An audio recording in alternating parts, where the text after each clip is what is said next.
Welcome to Nerdities. Bitches. No topic too absurd, no statement too asinine. Welcome. We are Nerdy Jersey's finest. That's right, Nerdities. You already knew that. You saw the logo. I'm Mike. I am Justin. Ben is my name. I am Joe. Cool. That's everybody who's here tonight. Kyle is off being a parent. So how does everyone feel about this State Farm Batman commercial? I refuse to watch it. I didn't see it. I saw everyone's like super happy about it because it looks cool. I dig the suit. I think the Joker looks cool. The designs are so comic accurate, it's kind of disturbing. They have pretty much every villain in there except Bane. And some of the choices that they pulled to play these characters are interesting ones. Like DJ Qualls as the Riddler.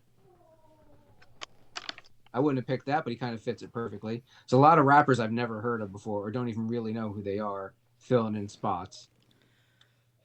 And it's kind of frustrating to me that one of the best looking versions of Batman in a while is being used to shill insurance. Mm-hmm.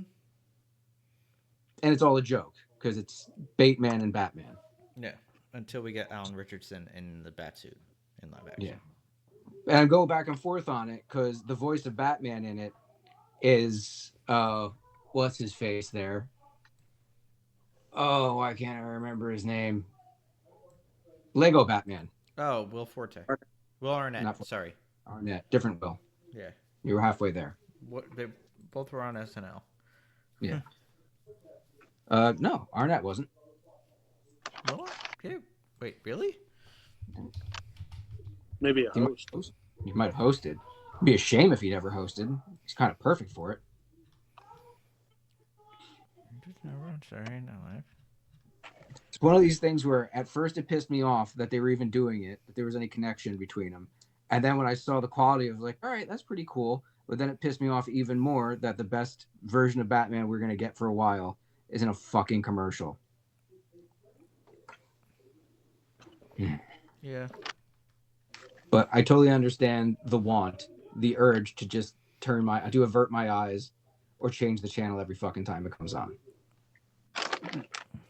I don't have cable. It's a lot easier for me to avoid it. I don't either. What's it been on like crazy? I think it's been on Prime a lot. Oh. I haven't really watched anything on Prime lately. I haven't seen it pop up during Reacher, so.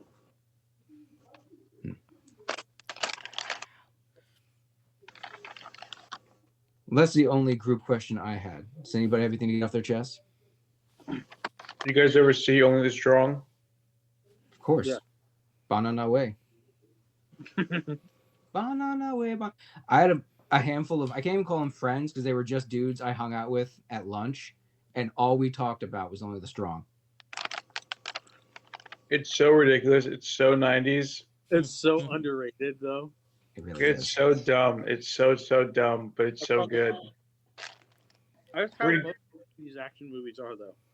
Oh yeah, Megan watches this chick that she breaks down movies like that, like shitty movies that have like the worst plot points. She's funny. I'll get her name later, but it reminded me of that just because like he shows up and they're like, "Oh, we'll give you 12 of the worst kids ever, and you're gonna teach them capoeira."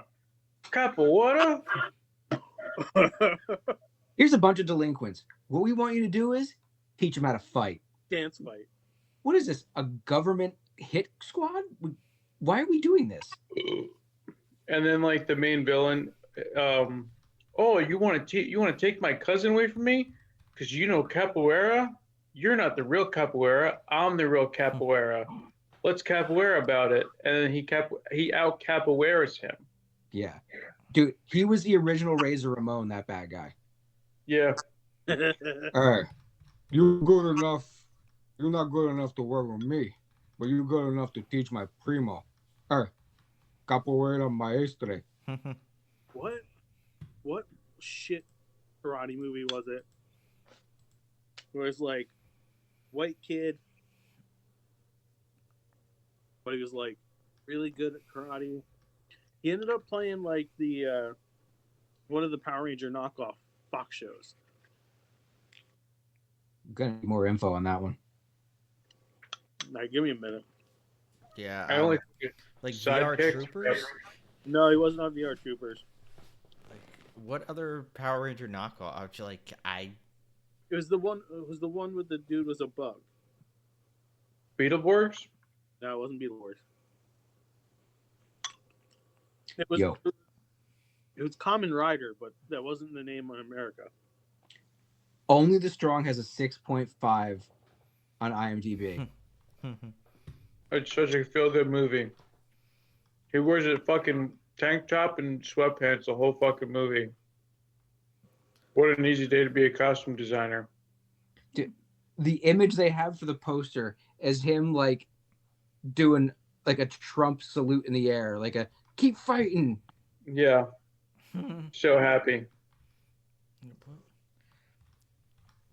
That is the most ethnic group of kids ever behind him. They hide the white kid in the middle. Yeah, he's into technology. The other one's into White kid- skateboarding. Yeah. White kid's got to be a nerd. Masked Rider. That was it. The Masked Rider. The Masked Rider. That was the name of the show. Now I can find the actor and then backwards from there. And the bad guy's cousin, as soon as I watched that movie the first time, I'm like, yo, this guy looks like a fucking Ferengi from Star Trek. He eventually played a fucking Ferengi on DS9. Oh, now I gotta look. Okay, so here. So Ted Jan Roberts, is that who you're thinking of? The Yeah. nephew. Oh, the guy. You're still on that one? Yeah. I don't remember Masked Rider at all. Yeah, but he had a bunch of karate movies. So he had Magic Kid, Tiger Heart, A Dangerous Place, The Power Within, Magic Kid 2. Magic Kid. I don't remember any I've of not- these. Are we talking like Three Ninjas level martial arts movies, or A bit higher than that. He was almost the prepubescent Chuck Norris, if you will. oh, wow? Hmm. Is it like Only the Strong kind of seriousness? But yeah, I think that's what triggered the memory. Justin might remember this one. I don't know if anyone else will. The Perfect Weapon. Yeah. Vinny, if you've never seen The Perfect Weapon, you definitely should. I'm gonna give it a Yandex. Jeff Speedman. He's another one of those dudes they thought was going to be the next fucking Chuck Norris. He's a good-looking dude. He actually kind of looked like Chuck Norris. Vinny, you've seen The Last Dragon, right? The Bruce Lee movie? No. No. A blaxploitation martial arts movie from the 80s. Yeah. That, You will fucking love it. yeah, it is the perfectly seasoned corn that you need. I rewatched it a couple years ago and realized that it's an amazing precursor to superhero movies. Because by the end, everyone's wearing some kind of costume that's like martial artsy, but also like it's the Double Dragon movie we never got. Even though we got a Double Dragon movie. Oh, whoa, William H. Macy's in it. Which movie? William H. Macy's in it. Oh, the Last Dragon. William H. Macy's in that? No. Holy shit. Mariska Hargitay's in The Perfect Weapon. Ernie Reyes Jr. too.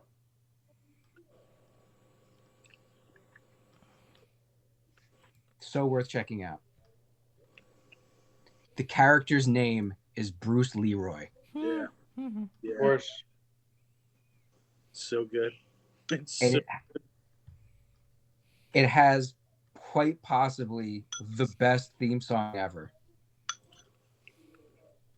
Don't forget, it's not just The Last Dragon. It's Berry Berry Gordy's Gordy's The Last Dragon. The Last Dragon. and the bad guy's name is Shonuff, the Shogun of Harlem. It's fucking tremendous.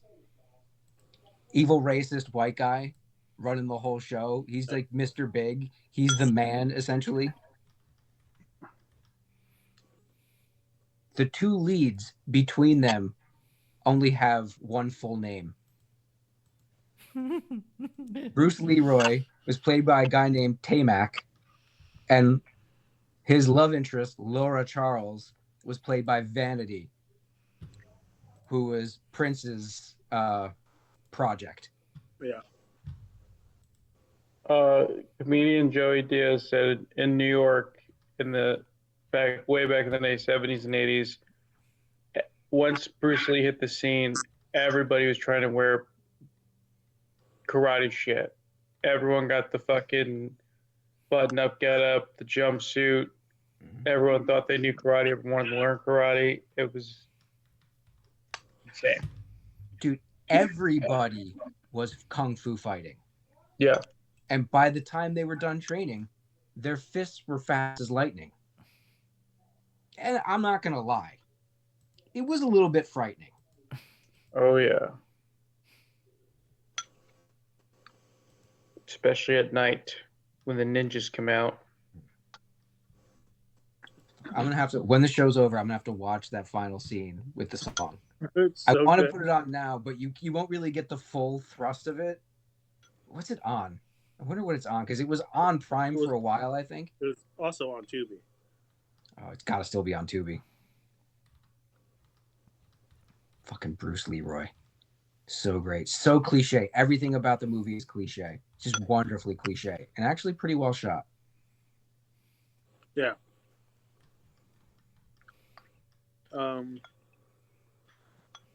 We had another D&D taping. Yeah. An EPW series of tapings. Yes. I don't want to ruin anything, but I'm pretty happy with the way things turned out.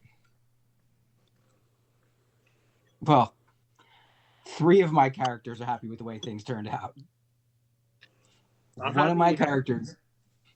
I am happy how it's turning out with that third character, because I had a fucking killer story develop in my head today. Okay. For her, and I was like, "Oh, this is gonna be incredible." Yeah. My second strongest character overall literally has not won a match yet, and she's wrestled a lot. Yeah. Probably wrestled the most out of all of mine, and my tag team holds the strap. Yeah. They held the strap going into it.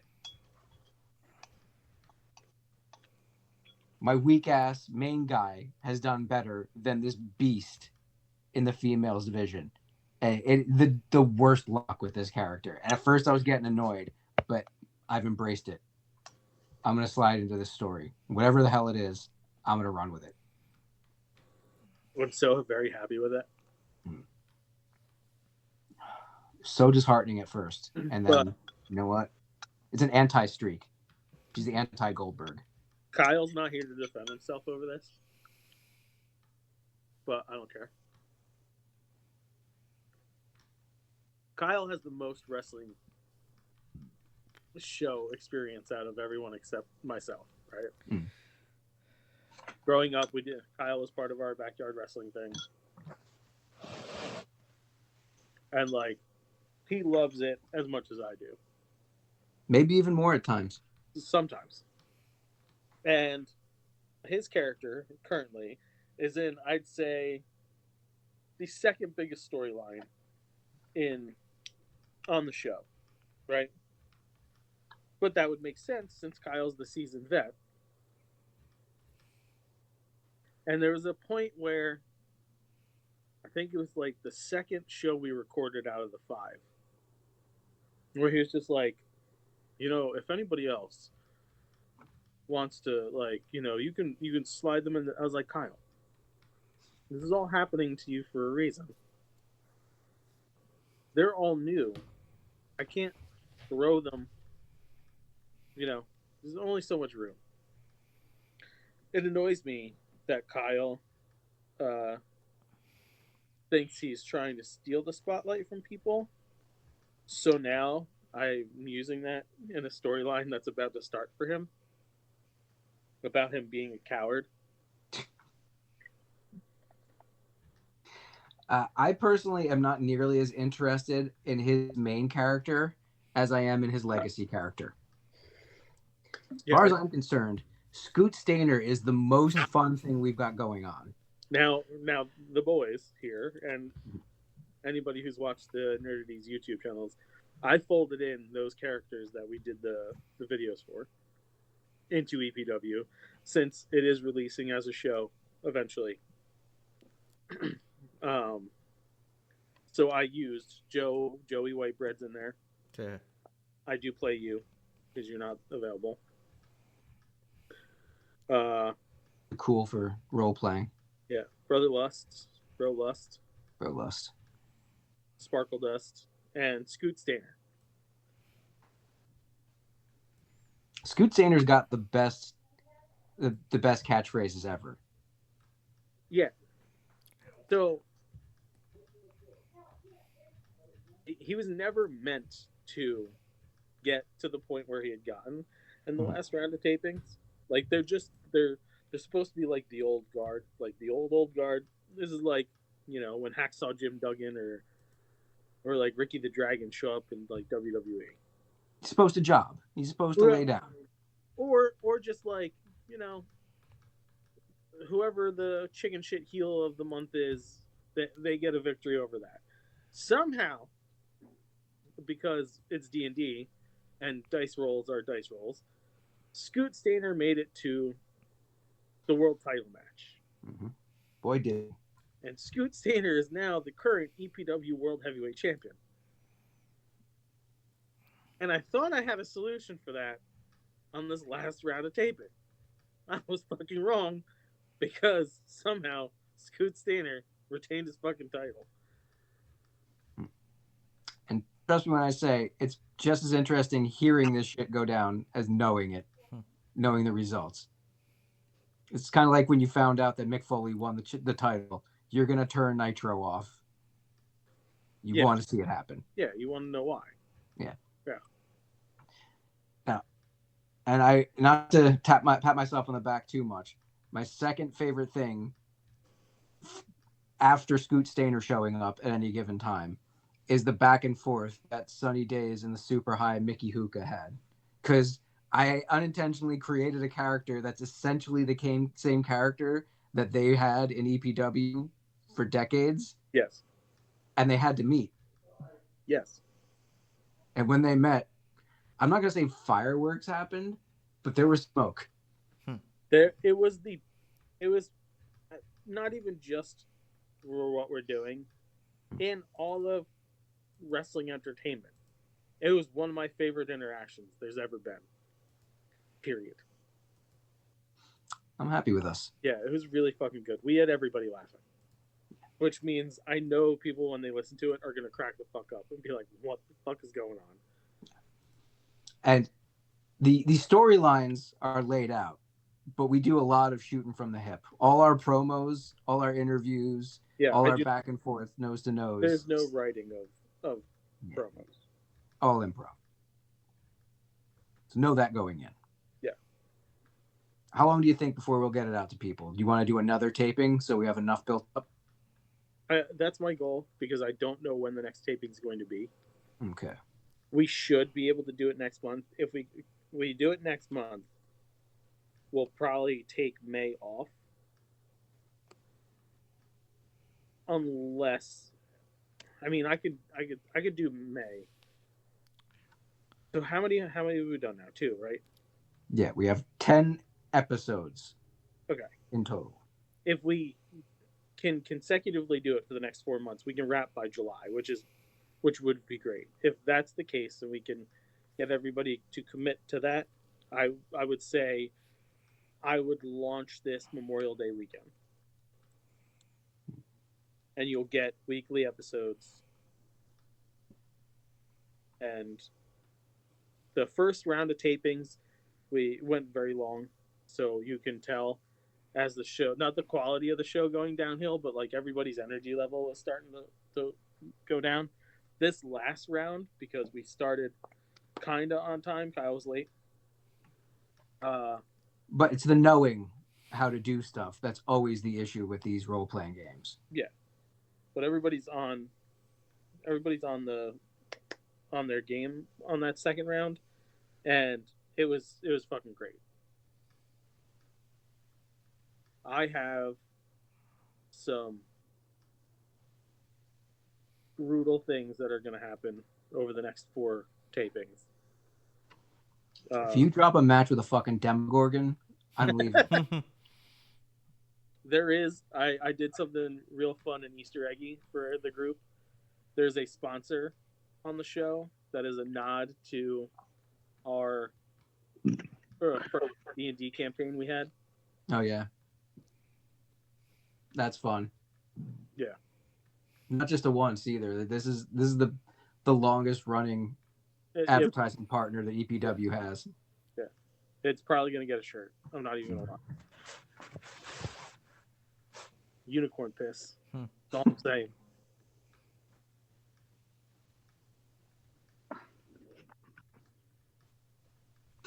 Yeah, I'm proud of us there. All right, you want to get into the show? Sure, let's do that. All right, minimal casting this week. Jason Ritter makes everything better. I've come to believe that. Yeah. He made Jason versus Freddy watchable by playing an incredibly good dumb jock final boy.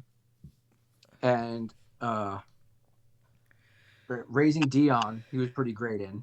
Yeah. He's really taken the energy that his dad had and made it his own. You can see a lot of his father in him, but he's not a complete carbon copy. He'll be showing up in the Lanterns show. Now, when I heard his name, I was really hoping that they were going to give us like Kyle Rayner that we already know. But no, he's playing the husband of the already announced Sheriff Kelly. Which, I mean, okay, cool. He'll add emotional support to a hard as nails sheriff character. I can live with that. Hopefully he's a husband named Kyle and they're backdooring him as a superhero. But I'll just accept him no matter what.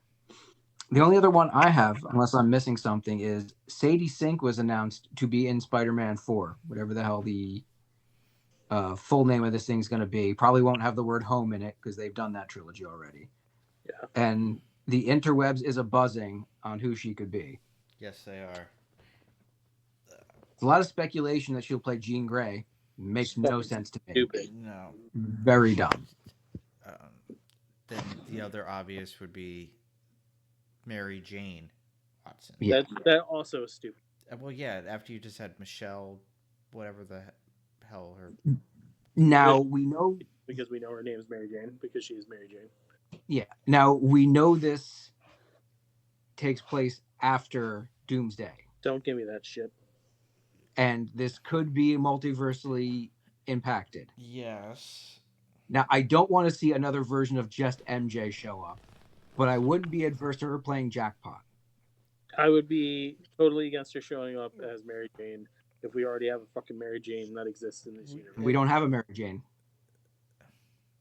We have an MJ. Michelle. Yeah, we don't have a Mary Jane. I throw it out there. Firestar. I can This see will make- it. We know there's going to be Black Cat. It's not her. Yeah, definitely don't see her I playing don't Black see Cat. her. Nope. Yeah. Not that What you if could. she's Aunt May variant from Earth 672? That's fine. We don't know that there's Black Cat. I can't say they've completely confirmed it, but it's I don't think that's the story they're going to tell. there's ways you can go with it. He didn't reveal himself to his friends again, which means he's trying to live his own life for a while. Right. So to have another love interest in there to make the viewer question, is he going to go back to his MJ or is he going to keep going his own way, would be interesting. And who better than Black Cat? I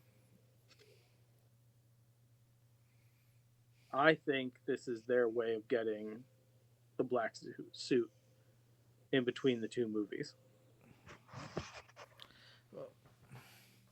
In what way? I don't know, but we know that if they're borrowing from the original Secret Wars, that's when Spidey got the black suit anyway, right? Yeah. Yeah. So if we're saying Doomsday happens, this movie takes place between the two, it would be a story to tell heading into, even if it's not the full story, but heading into Secret Wars. It'd be crazy if somehow the. Unless Uh-huh.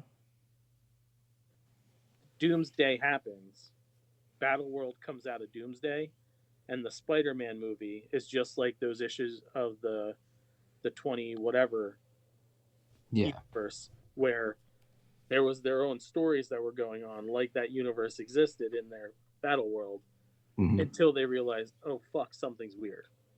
Yeah, you could play the entire movie where they only ever stay in New York City. Right. And weird things gets dropped in there occasionally. You're like, well, that doesn't make any sense. Why would that be happening? Why don't you hear anything about the rest of the world? Why is it so odd in this New York? And the end reveal is it's on Battleworld. Which then I'll buy She's MJ. Because it's an amalgamated version of New York. I like the Firestar thing, but there's a hitch there. The same hitch that would pop up with Jean Grey. If they were going to do that, they'd still have to pay Lauren Schuler Donner a lot of money because she still has the rights, not the rights, but she still has the production credit for those characters. For Firestar? For all mutants. I was talking about Jean, and the Firestar is involved in that too. I mean, it's going to happen. We know they're using them. Yeah. But to pay that credit, to pay that money for a one-off moment, as opposed to paying that money for an entire X-Men movie, it doesn't seem financially reasonable. Unless that's the way they work the mutants in.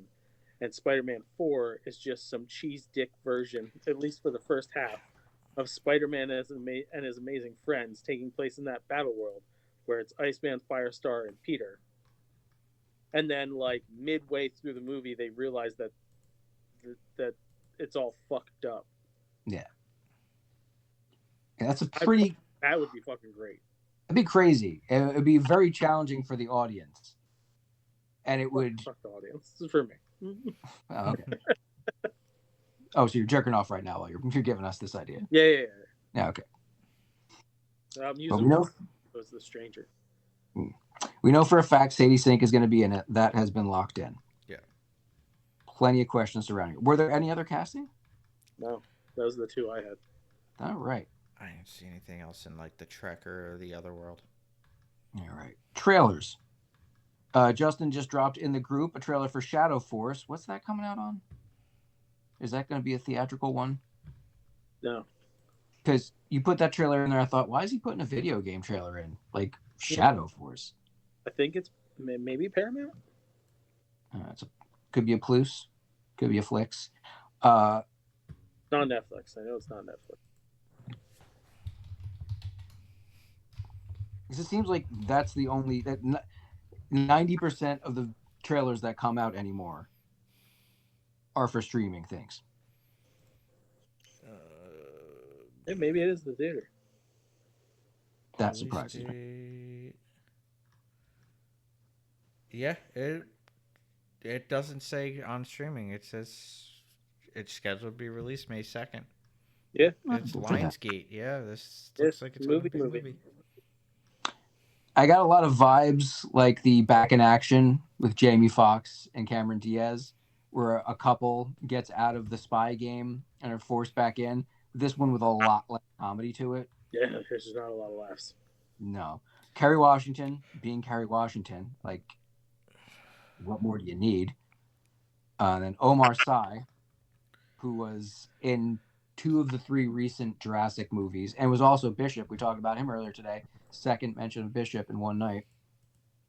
And the bad guy, hold your seat, it's Mark Strong. Now, I know that's a crazy thing to have Mark Strong be a bad guy, but they're They're trying something outside the box here. And oh yeah, Method Man's in it, and he makes a Wu-Tang reference, so can't be all bad.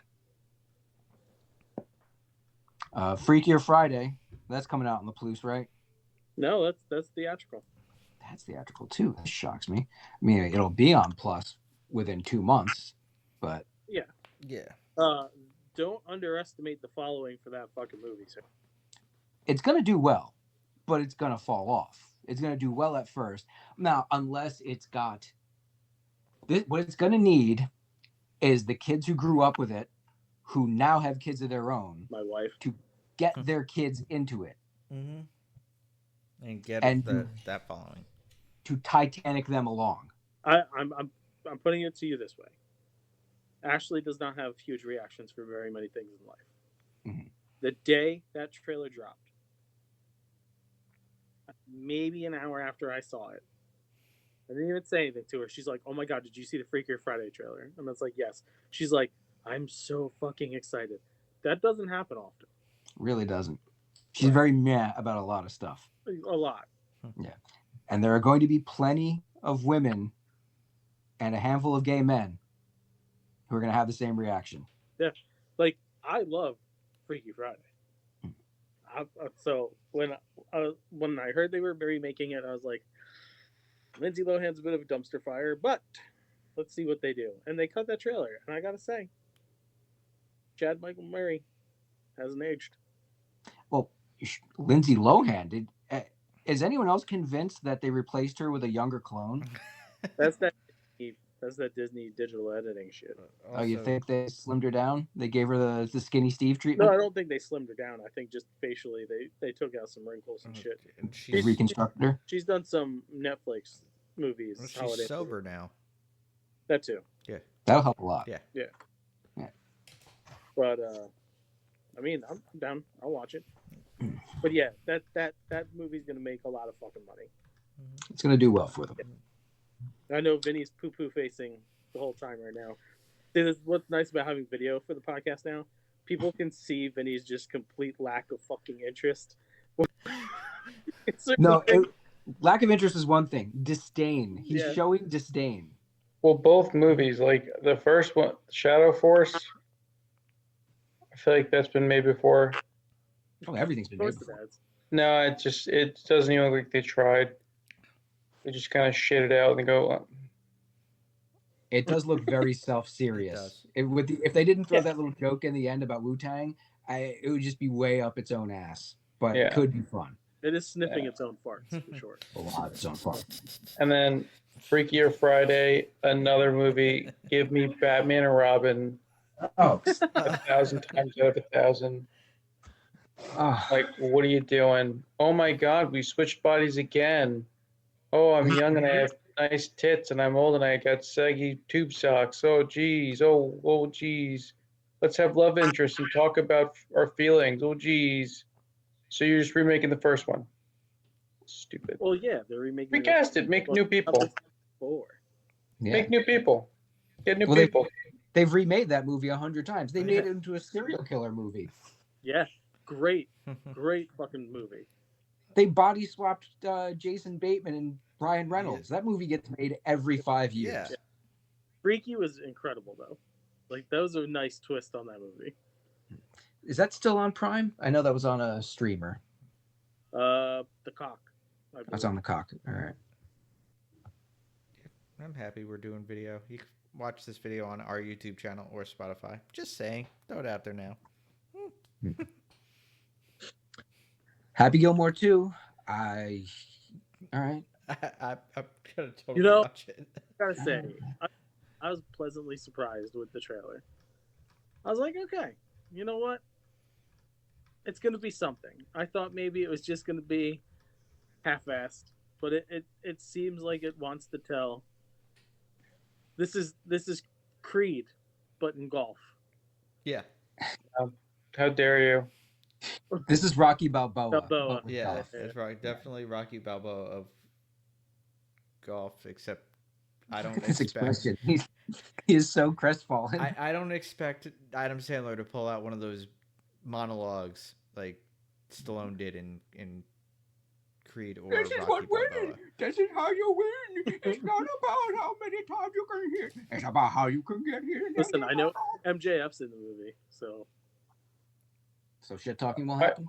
I just the opening like part of the trailer was like, oh my god, I look like SpongeBob. Didn't look like SpongeBob at all. Oh, I look like that's. I feel like from Grown Ups on, everything is someone looks like something is his comedy shtick, and he doesn't move. He's not Happy Gilmore. That's not Happy Gilmore. That's the guy from Clicker Pixels. He looks like Happy Gilmore it does look like with a beard. And Virginia I'm Bennett's in it. I'm out. We're gonna get the bull dance. Oh yeah, He's gonna- definitely gonna get the bull dance. I wonder if what the hell? What's his friend's name in real life? Alan. Fuck. He's in every Adam Sandler movie. He played the caddy in the first one. Oh yeah, the dude from Grandma's Yeah. Boy. I didn't. Yeah. I was kind of shocked I didn't see him in the trailer. We got Shooter. We know he's gonna be in it. It's gonna be a bunch of how old he is puns, and Of course. Yeah. Yeah, but we're all getting old, so we appreciate that shit. that's fine, but it's just like make a good movie. If you're gonna pick up a sequel and try to nostalgia hit us, But you make don't- it good. It looks like he wiped his ass with the first one, put it on a film projector, and he's doing this. Well, we know we're gonna get a Chubbs tribute. Better. Great. Cool. More nostalgia. You know what else they should do? They should bring up every golfer, some hockey players. It's bring some cameos, some Wayne Gretzky. Does Wayne Gretzky golf? He might in this. Who knows? Listen, you throw in a Ben Stiller cameo in this bitch, I'm sold. Yeah, Ben Stiller, Spade, Kevin James. Let's get all them Chris in Rock. there. Yeah, Oh, Chris this Rock. Kevin Nealon. this guy looks like my friend Kevin, but it's not my friend Kevin. But this other guy, he looks like, and it's just me how much he looks like.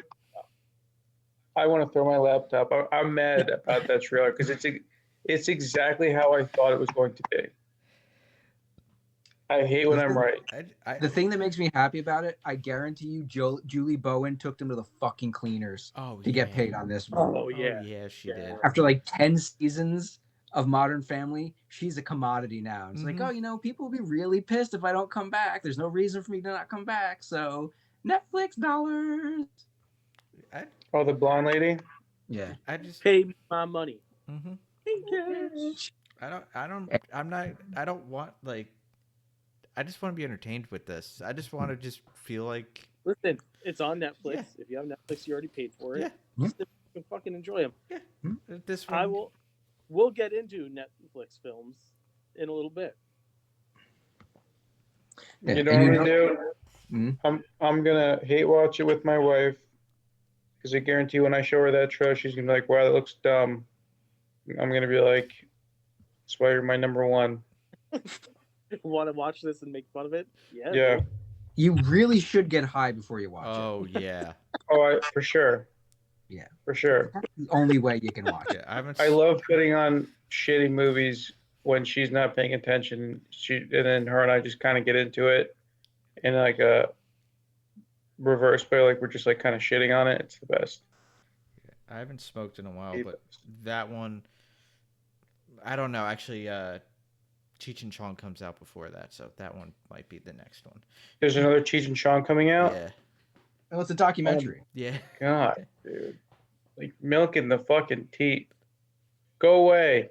Not a real movie though. It is a documentary. About what? Two stoners made a couple movies and they like weed. Wow, dude. Wow. Dude, Chong is still funny.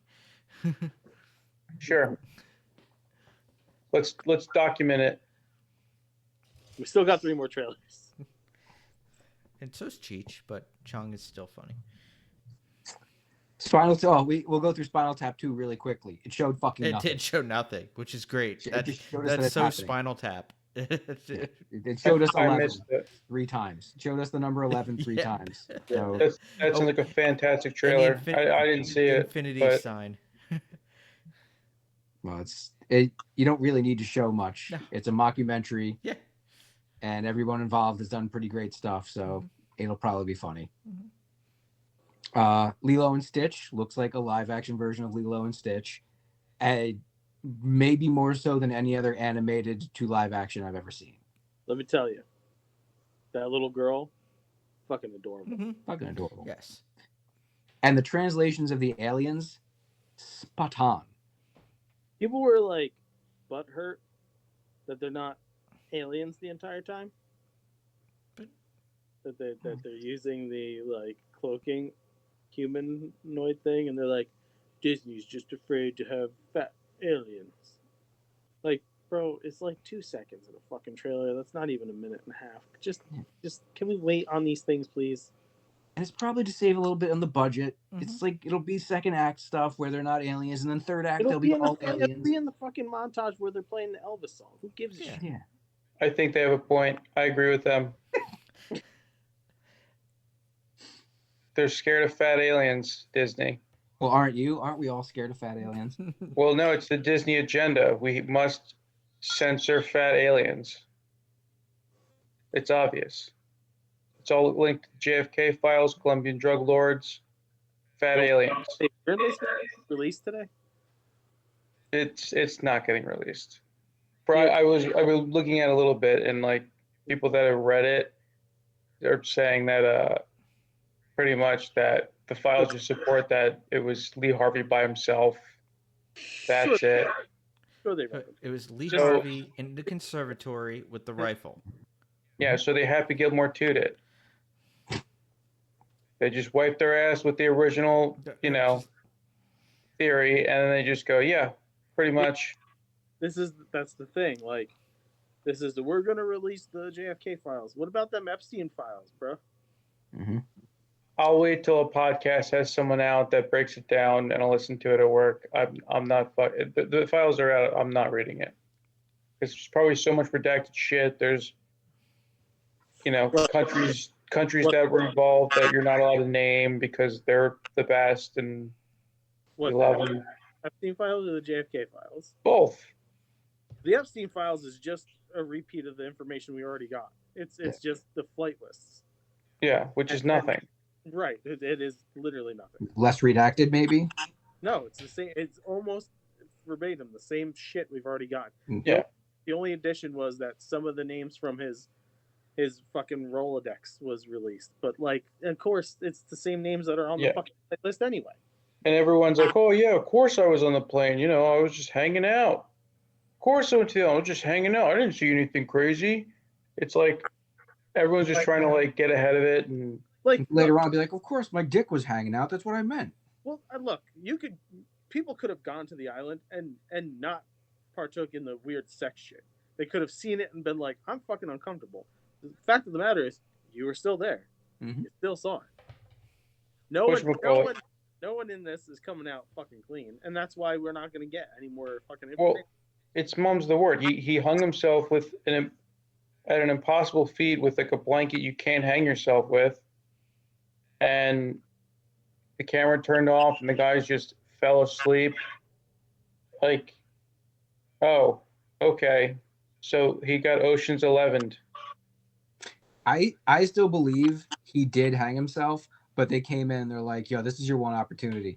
You're either going to go to jail forever, you're going to go down and bring a lot of people down with you, or you can take care of yourself right now. It's your choice. His brother doesn't think he did. I didn't even know he had a brother till recently, but apparently his brother's like, that's not my brother. He wouldn't do that. I don't think he did it either. He No. actually was taken out. Probably. I don't think he died.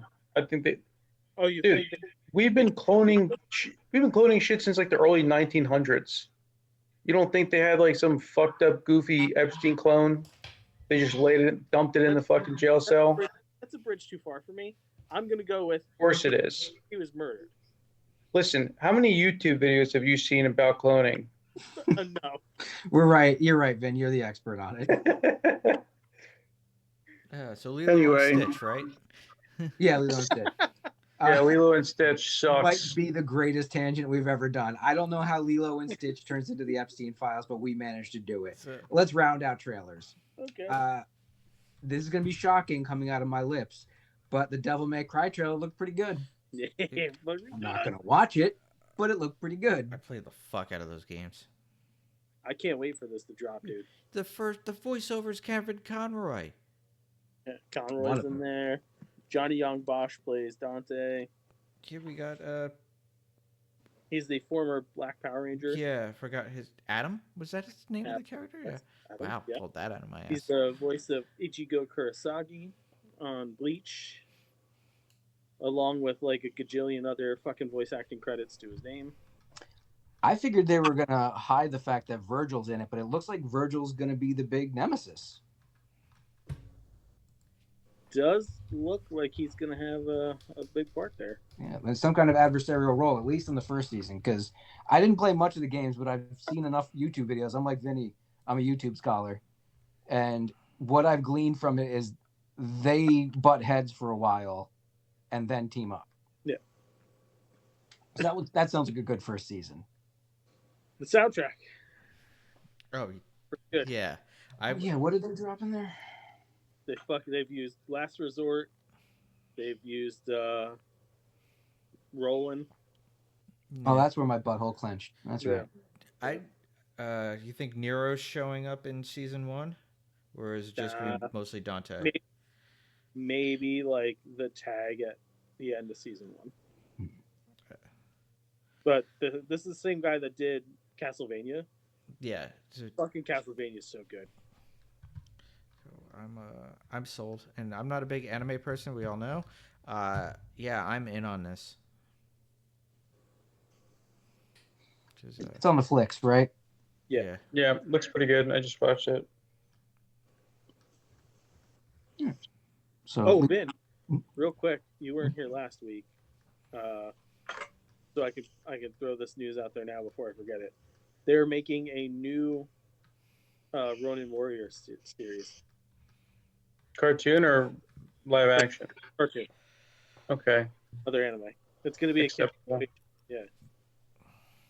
Yeah. My buddy said his 2-year-old wants to get into his, like, he's got like a parade of just action figures. He said he was playing with the Ronin Warriors. He's like, I'm so proud of it as a father right now. It's on Prime and Tubi. Yeah, I've been watching it. I'm like, oh, this is so fucking good. I might get back into it. John's trying to get me to watch Body Slam or whatever the fuck it is. The Netflix one with Sam from Game of Thrones. I think you said you watched it, Justin. Body something. Oh, 3 Body Problem? Yeah, there you go. Yo, that shit was good. Yeah, that's what John said. John's watching it? He finished it. I made him watch American Primeval. He's like, oh, watch that. You have to watch 3 Body whatever. And I'm like, all right. All right, good. I can text him then, because he's the only other person I fucking know besides my wife that's watched it. Yeah. And then, yeah. Because, well, Megan and I almost done with Frums. Anyway, go ahead. Well, we're getting into reviews. Justin and I, over the weekend, watched the Netflix Russo brothers extravaganza that is The Electric State. And I'm not going to poo-poo it. It was a fun ride. Yeah. But I do have an issue or two with it. Actually, I have one issue with it, and you'd have to rewatch it again. Actually, you'd have to watch Avengers Endgame and then rewatch that, because I swear to fuck, they stole elements from the score of Endgame and just dropped them in that movie. I own the fucking soundtrack to Endgame, the score. I've listened to it a lot. It was almost the end of Endgame anyway. Yeah, there's a few similarities, but like there are moments that the music is the exact same melody from that movie, and I'm sure it's the same directors, but you'd hope they'd mix shit up a little bit. It was the end of Infinity War and Endgame. It was the final battle of Infinity War, and instead of Vision getting killed, this was the character who's pretty much Vision in this movie taking the route that he did. Yeah. But I said this to you early on when we started watching it. It's a Netflix movie. Yeah. I go into them with zero expectations, and I've barely been let down entertainment wise by a Netflix movie. They're nothing fantastic, but like if you're just going in for something new and entertaining, you're gonna be fucking entertained. The movie was pretty fucking funny. Yeah, it was funny. It was fun. It didn't do all the cliche stuff. It Yeah. set up a lot of the cliche things and then did them in a different way. Like Chris Pratt was the Han Solo, Yeah. and his Chewbacca is a robot that can get inside a bigger mech robot. Played by fucking Anthony Mackie. Yeah, and Cast in this thing was ridiculous. yeah, it was dense. Woody Harrelson is Mr. Peanut. Hmm. Like stuff like that was kind of annoying. All right, you're doing product placement. I get it. Because it annoys me in movies when they drop products in there that don't exist. It takes me out of it. But adversely, it annoys me when they throw a product front and center that really does exist because I understand what product placement is.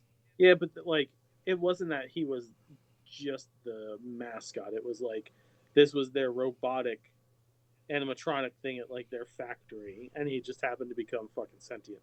Yeah. The thing that chafed my nuts a little bit was their chronological discrepancies. Yeah. Yeah. So the movie takes place in an alternate 1994. Yeah. It starts in 1990. Yes. And then the bulk of it takes place in 94. Right. Now, in a montage in the beginning, it is mentioned that Kid Rock throws a party celebrating a thing that happens. I'm trying not to spoil. Yeah. The problem is, even though we did the research and saw that Kid Rock's first album came out in 1990, 88 or 90. yeah. Yeah. He Nobody knew who the fuck Kid Rock was. Right. He didn't hit fame Yeah. until 98. Right. Yeah. No one would be talking about him. And no one would be talking about him in reference to a political thing until around now. Because Yeah, remember 90 back in like 98, he Yeah. was either you liked him for his music or you didn't like him. But his general aura was just like, he's an okay guy. Right. Now, another thing happens where there's Big Mouth Billy Bass. Yeah. Big Mouth Billy Bass did not become a product until 1998. 4 years after the events of this film. Now, you can do some mental gymnastics and say, different reality, things came out at different times, but that's annoying. It's just late. They could have put any other thing in there. They could have said Ted Nugent. Yeah. And it would have landed. They could have had any number of toys in there that was mechanized. But they did these couple of things, and it's like, it's so obvious it takes you out of the moment. But If yeah, I was going to describe the movie, it's Ready Player One as told through a Civil War documentary. Yeah. Which isn't bad. Pratt and Millie Bobby Brown play off each other really well. Not to spoil too much, but Giancarlo Esposito isn't a complete piece of shit the entire movie. Yeah. Mind-blowing. Let's not get it twisted. He's by no means a fucking hero. Not even a little. But he's not nearly as big a piece of shit as Stanley Tucci is in this movie. Totally worth checking out, though. If you already own Netflix, give it the 90 or so minutes. It's not a long watch. Not long. It was good. Worth your time. I finally watched Moana 2. Me too. Me three? Oh, all right. Yeah. This weekend. Oh, sweet. Some great emotion. Yeah. It wasn't as thoroughly emotional as the first one was, but it reaches a point where, like, when they start showing when Grandma pops up, Yeah. when the original Wayfinder pops up, it's like, all right, this is tugging on the strings. Mhm. I'm liking this. You can absolutely tell that this was a fucking show. Yes. I didn't quite see that as much. I felt the pace was- was very theatrical. Nah. It was real easy to pick up that's the end of this episode. This would have been what led into the next episode, and so on and so forth. Well, movies break down like that often too. It's the act structure. Michael. I didn't see it like that. I'm glad they were able to pull the wool over your fucking eyes on that one then, because this was real fucking easy to fucking look at the breakdowns. They tried to hide it as much as possible, but the songs were not great. No, the songs were They're nowhere middling. near as good as the original. Yeah. They were It wasn't. they were absolutely on par with the direct to video, like Aladdin, Lion King 2. Yeah, it wasn't until the theme at the end pops up and like they pulled something from the first movie that you get an emotional reaction from the music. Yeah. Cool characters. I like the fact that they expanded the group on the boat. Yeah, I like That the they spent crew. more time together. It needed that. The crew was Yeah. fun. Yeah. You got the fanboy, you got the OCD mechanic, and you got the grumpy old guy, and they all kind of come together in their own way.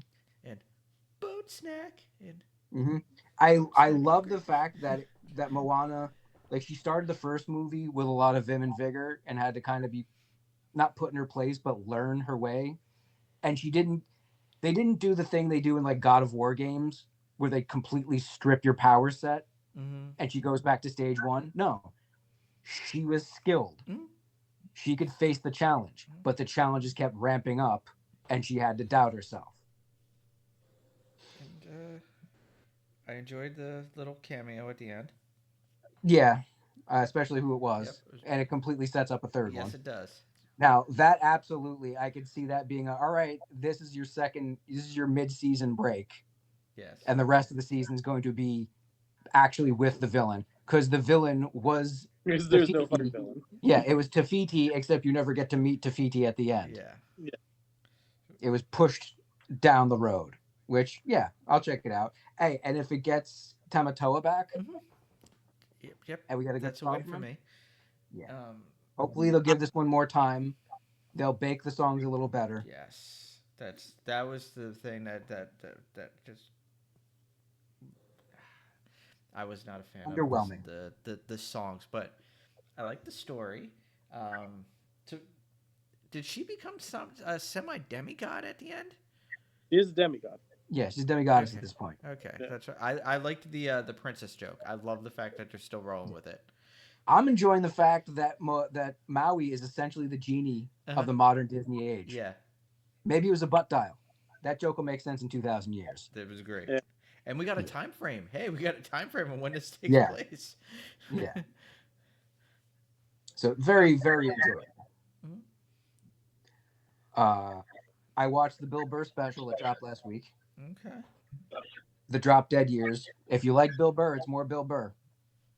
But he's showing how he's growing and evolving, because the special is all about him just accepting that he's way too fucking angry, and he's like, it's his yes man period in life, where instead of complaining about everything, he just kind of goes with the flow, and he still manages to find comedy in going with the flow and not being an angry asshole. I think this is the beginning of him leading the revolution. Yeah. Yeah. Yeah, because he's one of the few people. Out of all the people, he was not the one that I thought would be making stands. But the beauty is, he's one of the only people I've ever heard who's like, I'm not really Democrat or Republican. I'm not really. Most of the people say that, and then they'll rail on one side more than the other. No, he really fucking can't stand either side and gives them all proper shit. Yeah. And has a valid point most of the time. And will at the end of his sentences at the end of his tirade be like, well, don't fucking listen to me, I'm an idiot. But there's some nuggets of truth in there. Totally worth checking out. And it's only like a 90-minute set. That's all my reviews. Anybody else got something? I have some. Yeah. Same. Well, besides all this Ghostbusters talk that we've been having in the chat, and I did totally rewatch Ghostbusters 1 and 2 because they're on the Max. They are back on Max, yeah. I watched War of the Rohirrim. I haven't watched it yet. How is it? It is fucking beautiful. Yeah. Whoever did the artwork for that movie was... Well, that's full-fledged anime, right? Yeah, that was Captain's house. It is beautiful. The story's okay. I'll give the story an okay, but the visuals to me just keep you in it. I keep hesitating pulling the trigger on that one, but it's good to hear some kind of positive outlook on it. Yeah. The story's pretty predictable, but fuck, that artwork is worth the price of admission. But fuck. Yeah. And then I watched the thing that we all watched, so I'll wait. Yeah, we'll get to that Yeah. in a minute. Vin, you were in here last week. I watched Gladiator 2. Yeah, what'd you think? So I thought if they didn't try to shoehorn uh, it connecting to Maximus, thought it was a really solid Gladiator movie. Yeah, But it really does suffer from the want of needing to connect to the original movie. I know, because it's not even like close. No. But like on its own, if they would have just left it alone and just been its own thing, it was really fucking good. I thought it told a really good story. Yeah, I don't think it was bad. It was fine. I came up with the same thing. Like it's not the first one. No. But It's fine if you don't think of it as like in relationship to the first one, but they kind of have to.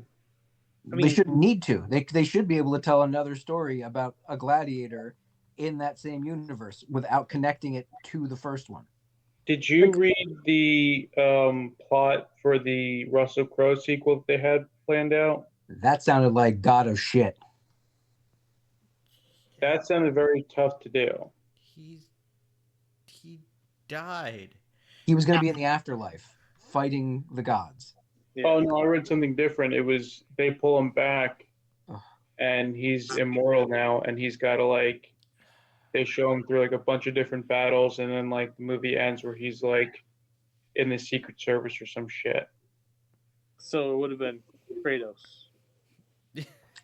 It sounds like Kratos meets Berserk. Berserker. Yeah. I might have saved it. Hold on. I'm gonna quote Men Sounds on like- Film. Hated Yeah. it. Mm-hmm. Sounds like sci-fi fantasy trash. Yep. While Vin looks it up, I watched The Parenting on Max. Oh wow. Okay. Well, that dropped on Max. Yes. Forgot that's on Max. All right, I'm gonna give that a check out. Bruh. Strong horror. It's a fucking horror comedy. Okay. Now, It's fucking great. the high water mark for horror comedy is Shaun of the Dead, as far as I'm concerned. 90 minutes. I mean, it's hard to compare it because it is two completely different styles. Does it hit the market intended in the same way Shaun of the Dead did? Sure, absolutely. Okay, it's worth watching for me. If it pulls off the style of movie, Shaun of the Dead as a comedy zombie movie, yeah, is totally different than a funny haunted house horror movie that still has strong horror elements. That's the thing I'm concerned about. So like that's the thing, right? So from the trailer, you kind of expect that, Mhm. and it kind of that, but not. It's demonic possession, Okay, which can go many different ways. but right, but in like in a subtly touching, like this is what it's like being a parent to older children, and then this is what it's like for older kids in a relationship who kind of form their own family and then have to deal with like the struggle of trying to maintain the bonds of the original family. Everybody in it is fucking fantastic Okay, and funny as fuck. all right, sounds worth taking time for. Yeah, really is. And they do some cool visual shit. Like because it's not like it's not straight up horror 24/7 during it. When they use the horror, they were able to put budget money into the shit that happens. Okay, so Like- it doesn't look cheap and it doesn't take over. No. So like really cool designs of a couple things, really good CGI when they have to use it. That's But- important. But and again, like 90 minutes, like it goes. It's great. It sounds like they're using the Jordan Peele method, where you don't rely on your visual elements, but when they come in, they got to be quality and they got to Yeah. be important. Even give enough time to like build the backstory of what the fuck is happening. It's solid. Like I really enjoyed the fuck out of it. I have to remember. I have to put that on my list. All right. Do we want to dip into that horrendous treatment or move along? The gladiator. Did you end up? What I said was accurate. Yeah, it's like he's supposed to live for an eternity, go through the Crusades and other battles, and he ends up in the Pentagon. Yeah, so if Kratos becomes Wolverine, And I guess Ridley Scott freaked out. He's like, "That's fucking dumb." Yep. I could absolutely see them handing him that script and him getting like halfway through it and be like, "Is this a fucking joke? Am I a joke to you?" Yeah, well, there was that one, and then I think I heard when there was like, I guess Rome wasn't done with him. Like there was something else he had to do to like, which would have been more like less supernatural. Like just him being resurrected would have been like the supernatural. Everything else was just regular. Yeah, I'm glad they didn't do any of that. Yeah. No. I'd rather. I mean, if I had to pick Gladiator 2 or the Unmade sequel, give me the Unmade. No. Yeah. It sounds like nonsense. There was nothing supernatural to those. Everything that happens with the afterlife is hinted at. Mhm. That could just be him hallucinating. To actually validate it and be like, no, there was gods this whole time, and there's a supernatural element that's been in the play in the It would background. have hurt the first movie more than this sequel. Yeah. Yeah, his whole afterlife thing, visions were his dreams. Those were his visions. Yeah, they were him coping with his loss Yes. when he finally dies, death. It's not like, oh yeah, now he's actually in the afterlife. You could read it that way, but that's personal preference. If they literally bring the motherfucker back, it's like, all right, what are we doing here? Does he have chain whips? I'm just saying, if I had to pick next the one they just made, give me the other one because Russell Crowe's in it, and I prefer Russell Crowe. You're crazy. Cheer, dude. All right, is that all our reviews? Okay. I'm continuing from. You guys got some big shit. I'm continuing from. I'm halfway through the last season. It's not like Lost. It's better. They have a direction? Yes, I will say they're not in purgatory. I can comfortably say that. Oh, we can confirm they're not? I can confirm it. They're not in purgatory. They should have opened up with that season 1. It's not like Lost. But it's good. What else do we watch? I don't think we watch anything else. That's it. Okay. So episode 3 of Daredevil dropped right after we were done recording last week, and same thing's gonna happen today. And I'm most definitely gonna stay up. But anyway, I'm really super duper happy that this entire season wasn't the trial of the century. Yeah. That they wrapped it up in one episode, and they did it with some legal shenanigans. Like what Matt pulls in there was fucking balls. Mm-hmm. Yo, when it happened, Ash and I look at each other like, what the fuck is he doing? Yeah. He had no other choice. That whole switcheroo with the witness, that was great. And you're like, oh, that's how they're gonna get him off. Oh, great. Wait, what? You fucking spineless little shit. Oh, you did him dirty. Guy saved your life, and you did him dirty. All right. How the fuck is he gonna get out of this one? And he gets out of that one. He did it in a way. He did it the way he said he wasn't gonna do it. And he did it in a very comic book way. That's what Matt would do in the comics. Yeah. And the fucking other lawyer's like, you piece of shit.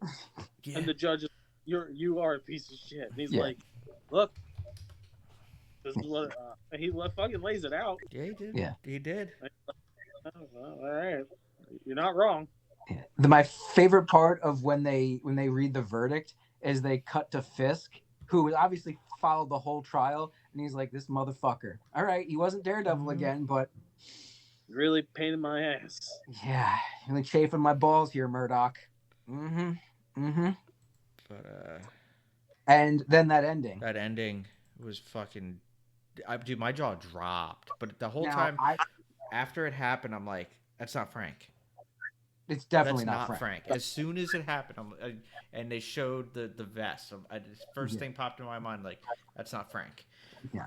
Now I had seen a shot of I did too. On the street. You saw that one? You're like, that. So did you know that moment was coming? Because I was like, holy shit, he's going down now. They're gonna fucking kill him now. I didn't know. I knew it was gonna come, but I didn't expect it right there and then. I knew it was happening. I knew it was a setup. Yeah. Hey, he went for a walk. He went to go. He went on patrol. Yeah. Yeah. He went back in action. But I think the show's good so far, but I have to say that was the dumbest shit I've ever seen. He's just I'm gonna go patrol now. it Hey asshole.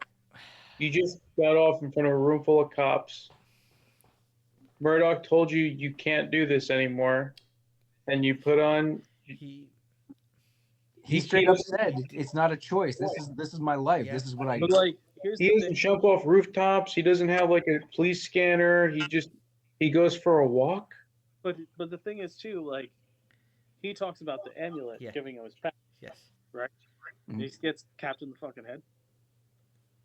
It doesn't make him bulletproof. No.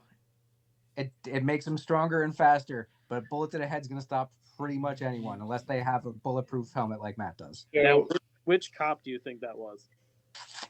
I don't think we Uh, saw the because I saw a picture. I saw a picture today. I think it's the cop that Matt beat the shit out of. It's either him or the one in the courtroom who says the blah blah blah. This guy can't live. Like it's someone that was in that courtroom. The person Yeah. wasn't. I know who it was. So, the person was in the courtroom. Yeah. The fucking tattoo on that it was like. On all of them. Oh my Yeah. There's a whole bunch of them. god. Yeah. One has the Cody Rhodes. One has it on his wrist. Mm-hmm. Yeah. Like I whole want, bunch of them. Yeah. I want They're pulling that whole bit from the Punisher run they did. What was it? It was only a couple years ago. Yeah, it's very fresh because it was a response to all the people and a lot of the cops in real life emulating the Punisher. Mhm. And they're saying, why the fuck would you emulate? He's a cautionary tale. He's not an actual hero. He's our anti-hero. Mm-hmm. And yeah, I want to see these guys pay. To get, Oh, they're going to. They're going to get punished. But is I this don't what think- get? You don't think? I don't think so. You don't think? No, Matt's gonna have to pull him in because Yeah. you've seen in the trailer that Frank isn't shaved. Like No. they keep doing this thing with Frank where like he'll get sucked back in and then go out and get all scraggly and be like, all right, it's not my life anymore. It's not my life. And then something drags him in and he gets clean cut. At the end of the second season of Punisher, he was fully invested. Something happened between then I and don't here where he think- pulled out. I don't think he gets involved. He's getting his own series, so eventually And his own shot. No series, he's getting one shot. So eventually he's going to get. You don't put the Punisher in there without having him fire a gun. I beg to differ. I think if you're going to give him the special, that's when he picks up the whatever again. Nah, because I think that would take way too much time in the special to set up. You want the special to be.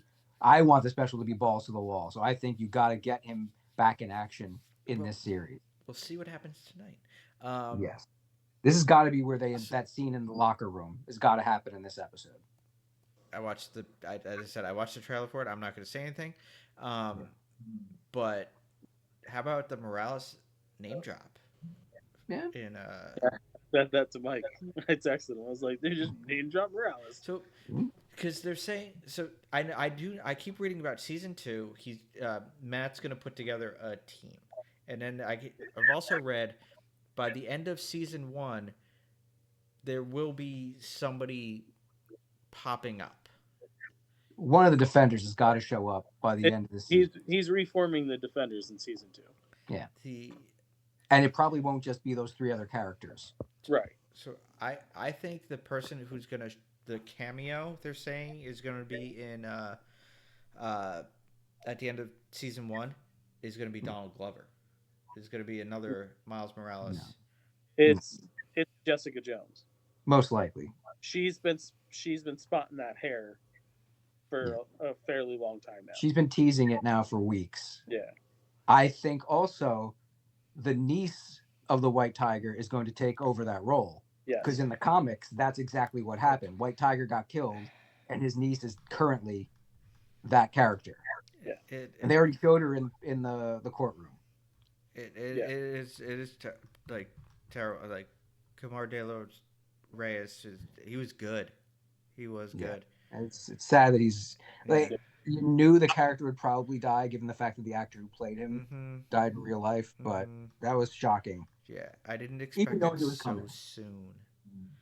Yeah. Like I said, I'm just happy they didn't they didn't stretch this taffy forever. That it was basically the whole trial took place in one episode. Yeah. And we can move from there. There's All right. yeah. So we'll find out tonight. Keeping in line with Marvel Knights stuff, in the comics world, the Marvel Knights line is coming back. Which has been gone for about 20 years now, at least 15 years. They're restarting it with a story called The World to Come, being written by Christopher Priest, who wrote the original Black Panther run in Marvel Knights, being drawn by Joe Quesada. Ooh, really? And it's going to be about the death of T'Challa. Fuck. Yeah. So this is going to be very important. I don't know if there's going to be a whole new Marvel Knights line, but they're bringing the name of the imprint back, which is important. And they're bringing the two of the most important people to that line back. So this is super significant. I haven't picked up a Quesada issue in years. He hasn't been with the company in 4 years. Yeah, so no, it's he's been shocking doing. to have him come back. There's been a little bit of revelation on what this new Anaconda movie is about. An anaconda. A big snake. My wiener. You're either going to laugh uproariously or roll the fuck out of your eyes. This is not a sequel to any of the other Anaconda movies. Mm-hmm. This is a movie, not a movie within a movie. This is a movie referencing a movie because all the characters in it, Jack Black, Paul Rudd, Steve Zahn, are huge fans of the movie Anaconda, and they go down into the Amazon because of the movie Anaconda. It's being directed by Tom Gormican, who directed the Unbearable Weight of Massive Talent. So he's a guy who likes referencing. I'm Yeah, out. I knew you were out. That was a great fucking movie. So I am very interested in this now. Speaking of Rudd, so James and I do this thing on Sundays. I follow a bunch of like old nostalgia pages on Facebook, so I'll save their articles and their videos and stuff. And on Sunday night, when Ash is laying Zach down to sleep, him and I show him all this stuff from our childhood. There was a 1989 commercial with Paul Rudd for Nintendo. Yes, there was. I remember. Yes. Yes. And I show it to him, and he goes, "How is that possible?" I think it looks exactly the same. Yes. Yeah. James is like, he only looks slightly younger. 5 years older now, maybe 5 years. Mm-hmm. He's like, what is that a, like, he goes, how? And I was like, honestly, the world doesn't know. No. Mm-hmm. Paul Rudd ages and There's a painting of him in his basement. That's the other thing I want to mention about the parenting. So the mom of one of the characters is played by Mrs. Soprano, right? Why can't I remember her name right now? I'm blanking on her name. Edie Falco. Edie Falco. There we go. Yeah. Right out of my ass. Carmela. Fucking Carmela. Carmela. Yeah. She actually looks younger in this fucking movie than she did in all of Sopranos. That's kind of crazy. Because the last few things I'd seen her in, she was starting to show some age. At first, I thought I was being crazy about it. And I said to Ashley, I was like, it's weird. She looks younger than she did in Sopranos. She's like, I wasn't going to say it out loud. But she really fucking does.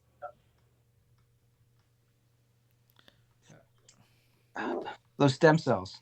If anything, maybe like she's not been doing the show for like 6 months. Keeping it comics, there's a new Thunderbolts series coming out, and the team is completely shook up this time. A little bit in line with what's happening in the movie.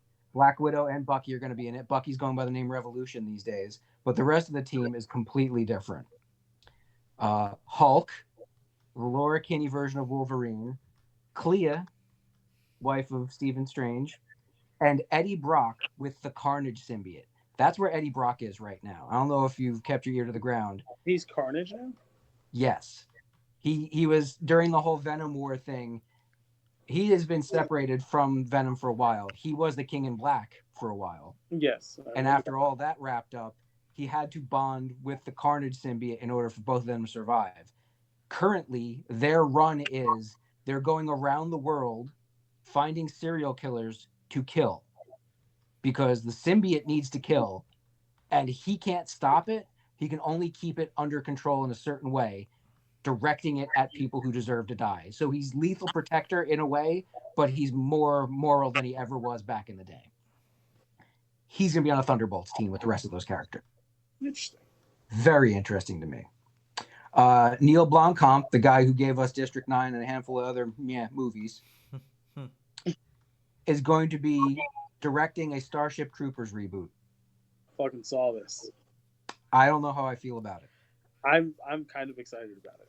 Because he's going to make it more he's making it more in line with the book. Okay. And the book is a fascist nightmare. Dude, that fucking movie is nothing like that book. Yeah. The book supports the notions that are put forward in the movie. Like, you know how like it basically mocks the notion of totalitarianism and fascism and one world nations and shit like that. The book supports it and emphasizes those things. So I don't know if he's going to put a spin on that and make it look less satirical. You know he's going to do something with it because he's not one to like that kind of thing. Yeah, he's a very open-minded, progressive individual. Yes. But he's no Verhoeven, so he's not going to do it in the Verhoeven way. No. Unless, now don't forget, he was going to not remake RoboCop, he was going to do a deep sequel. They were going to Acts 2 and 3, and he was going to do the Frank Miller script that they never made, the Corporate Wars one. So maybe he's going to make a spiritual sequel in a way. This has me interested, but, you know, trepidatious. And my last bit of news, unless you guys have already heard it, Justin and Joe, this will get you excited. Not Just a Goof. The making of a Goofy movie coming out April 7th on the Blues. Yeah. I figured you guys had heard this one. I literally read that like an hour before we went on. I screenshotted it for the news, and before James was like, all right, you know, I'm going to bed and stuff. I was like, oh, wait, hold on. I sent it to him. He's like, what? Yeah, that's... I wouldn't have cared about this, except for the amount of times I've seen it at your house. Back in the day, I only saw it like when the VHS came out. I think my sister, we got it, and she saw it once or twice. Yeah, you guys have hammered it home. So. I am almost positive. I know she'll never cop to it, but I'm almost positive the reason that my wife and I got together after our first date was our genuine love of a Goofy movie. It couldn't hurt. That's all my stories, though. All right. Well, here we go. I got some stuff for you.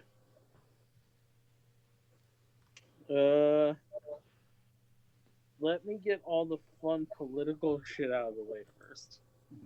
We're gonna do that now? I thought we saved that for the end. We usually save it for the end, but like some of these are a bit much. Like the fact that segregated facilities are no longer explicitly banned in federal contracts. Yeah, I just saw something about that an hour or so ago. Yeah. They're turning back the clock to the 50s. Yeah. And you also have that information about minorities and women as being erased from the Arlington Cemetery website. Yep. Yeah, like the Tuskegee Airmen never happened. Those guys never flew. The Tuskegee experiment never happened. No women ever helped during wartime. Right after that bullshit, shout out to my barber Dave. He put on Tuskegee in the shop. They have two big ass TVs and they stream a whole bunch of shit. But I had never seen it, so I started watching it in there. I was getting my haircut and my beard done, and then I went home and finished it. Great fucking movie. That's a really good movie. That's a Really? Disney movie, right? Or that's a Lucasfilm movie, right? Yeah, it was a Lucasfilm. I wonder if that is that on the Plus. I think it is on the Plus. I believe that's where I finished it. All right. Good movie.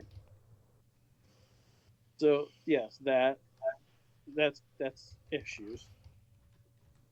Then we have. Wait, you're actually thinking of the Wild Red Tails? Red Tails. That's it. Okay. Red Tails is the Disney one. Tuskegee Airmen was actually a TV movie. Yeah. Starring Lawrence Fishburne. Huh. Red Tails isn't on Plus. The real Red Tails is, so there's a doc about them, but Red Tails, yep, that's the Lucas one. yeah. British comic book creator R.E. Burke, or Becky Burke, is still being held in a USA detention camp without news of release or reparation. Oh no, update. She is going home. It was revealed she was stuck there. So she lives in California. Went to the border to get her visa situated because apparently there was an issue. They don't even bother to see what the problem is. They arrest her. They throw her into the fucking detention center in Tacoma, Washington.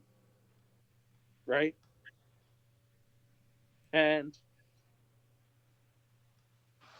she had been there since the beginning of the fucking month.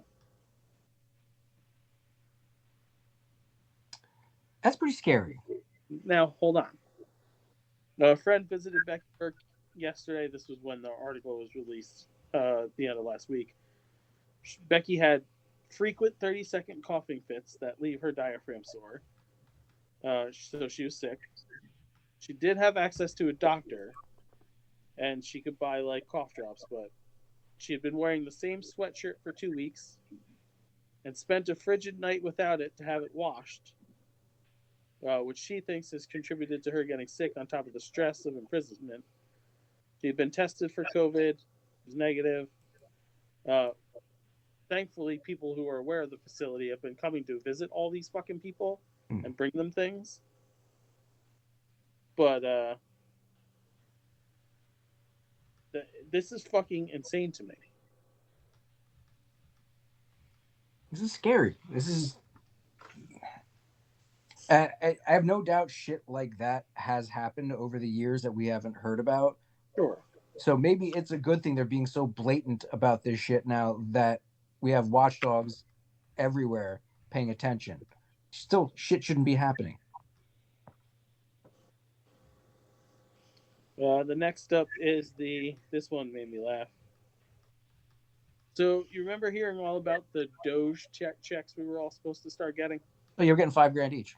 Oh well, sir. No. Oh, you said it. It's got to happen. James Fishback, CEO of the Azoria investment firm, has acknowledged that the 5,000 payment figure is not guaranteed and could fluctuate depending on actual government saving. Mm-hmm. And since, it's been found out that, they really haven't saved too much, I don't think we're getting any money. I mean, the notion seems pretty fucking stupid to begin with. The point of these cuts, as they keep saying it, is to save money to fix the deficit. So then why would they be cutting checks to people? Well, it doesn't matter because they had to rehire all 25,000 federal employees that they fucking released. Yeah. Fucking idiots. My next news story, something straight out of fucking John Carpenter. There's a group of scientists in Antarctica that have been sending pleas for help because a team member has become violent. This is one of those only a matter of time stories, as far as I'm concerned. You isolate enough people over a long enough period of time, enough different times, one of them's going to go a little nutty. Wait, have any of them replicated into the same, like the a similar Yeah, it's a good person? question. Are there twins of one of Mm-hmm. them when there wasn't previously? Mm-hmm. That's an important question. No, I think it's just what's up. Why don't they just do capoeira? There's no banana way they could stop him. Yeah, but if they all just did capoeira together, the guy wouldn't be so mad about it. And then Yeah. they'd shake hands and be like, "Oh, let's go do our esquitas." You can make a capoeira maestre. You make uh, it a Santa Claus. Capoeira solves everything. their setup is right on the cliff of a fucking mountain. The cliffs of insanity. Uh, this whole shit. This is gonna be a movie real soon. Oh, yeah. Starring Tom Hanks. Sure. Better yet, Tom Cruise. He plays the crazy guy.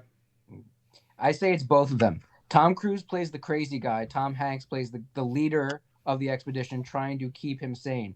Because maybe I'm wrong, but they've never been in anything together. And I'm pretty sure legally that has to happen. Everyone in Hollywood that's that level has to work with everyone else at some point. Shit, I'm thinking. I'm like going through now, thinking, have Tom Hanks and Tom Cruise ever been in anything together? Only place they've probably ever been at the same time Probably is Golden Globes or Oscars. probably because Tom Hanks was like, I don't want to fucking work with that loon. Scarlett Johansson does not give a fuck. She's making lots of money. She's like, hey, one, I'm not joining Instagram. Told you that a million times. Universal, leave me the fuck alone. I don't care if you need it to pander to the audience for that movie. Two, Black Widow's dead. Deal with it. To which Now, I said, don't you fucking lie to us, Scarlett. yeah. First one I agree with. You don't need her pumping out shit every 5 minutes on some social media account. The second one, bullshit. You're gonna come back. We all know you're gonna come back. You just have to say you're not coming back. Yep. Uh, so Tom Cruise and Tom Hanks were technically in a movie together, but in that archival footage, they were in the movie The Queen. Okay, so no, that's it. Yeah, Yeah. they, Uh, they've Well, never was worked. Tom Cruise in Eyes Wide Shut getting banged in one of the rooms while Tom Cruise was walking through with a mask on? A little red. old old school Looney Tunes. One of the reasons that I enjoyed Max so much. Gone. I just Yeah. read that. We're like, As well as most of the DC stuff, right? Yeah. They're just fire sale. Why? I don't know. where's it Cutting going? bandwidth. I don't Cutting. fucking know, Joe. I really don't fucking Tubi. Actually, all the shit goes to Tubi. Well, at least there's a place for it. Fuck. And before we get to food news, the Russos are saying that Doomsday and Secret Wars are a new beginning. We told an ending story with Endgame. Now we're going to tell a beginning story. All right. Press the reboot button. Reboot. This could be a really good thing because now they can do stories that have a lot more interconnected characters that haven't interacted before, and you don't need nearly as much setup because you know all of these fucking characters. Mm-hmm. Right.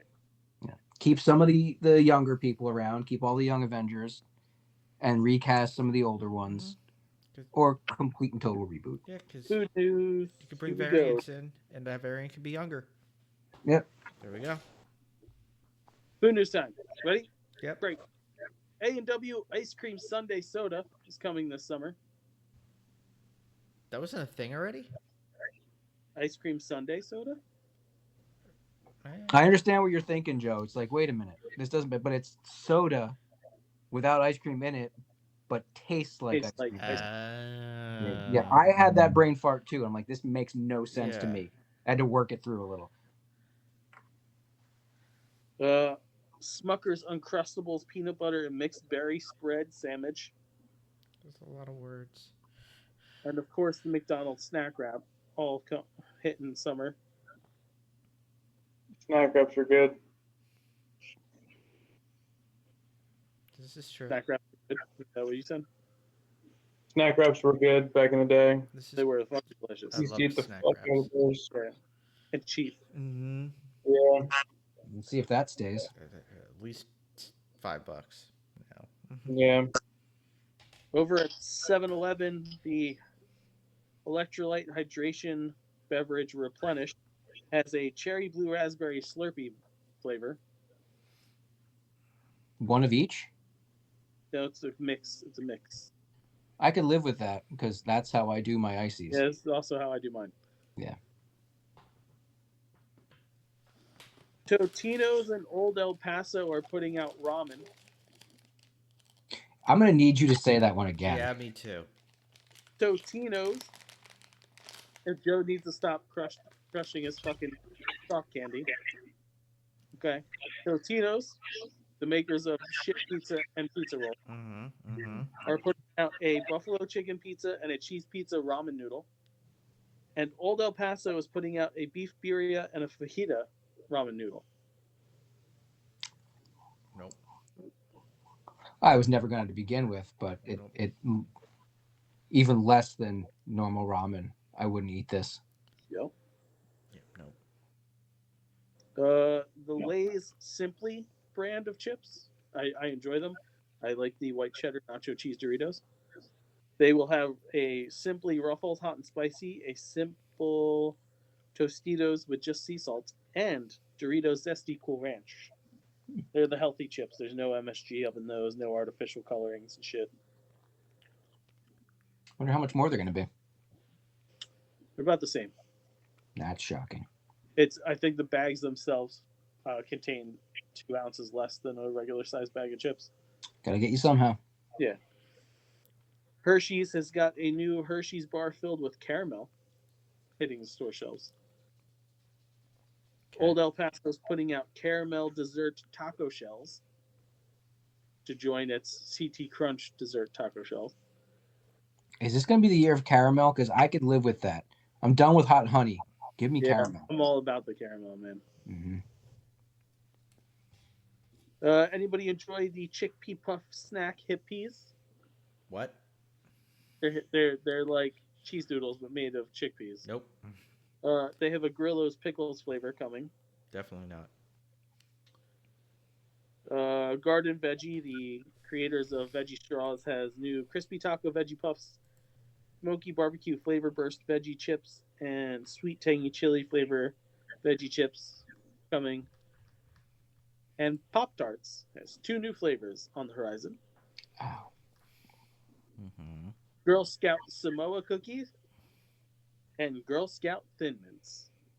Shit, I got to try the Thin Mints. That Yep. sounds, yes, I am there. I will totally eat a Thin Mint Pop-Tart. Absolutely have to buy a box of those because Yeah. they are 2 of my favorite things I shouldn't be eating. Yep. Yeah. We're going to have to try a box, and we're going to have to try eat it 3 different ways. 1, right out the box. 2, heated. 3rd, frozen. Mm-hmm. Mm-hmm. Yeah. I've never had frozen Pop-Tarts. It doesn't interest me. Sir, So good. I've had them frozen as an ice cream puff is sandwich. incredible. Yeah. Shit. Justin, is there like a date on when these Thin Mint Pop-Tarts are coming out? I don't have a exact date, but towards end of spring, beginning of summer, for the next month or 2. Fuck. I want it. Reese's is dropping peanut butter and jelly peanut butter cups. 1 strawberry jelly, 1 grape jelly. Whatever you fancy.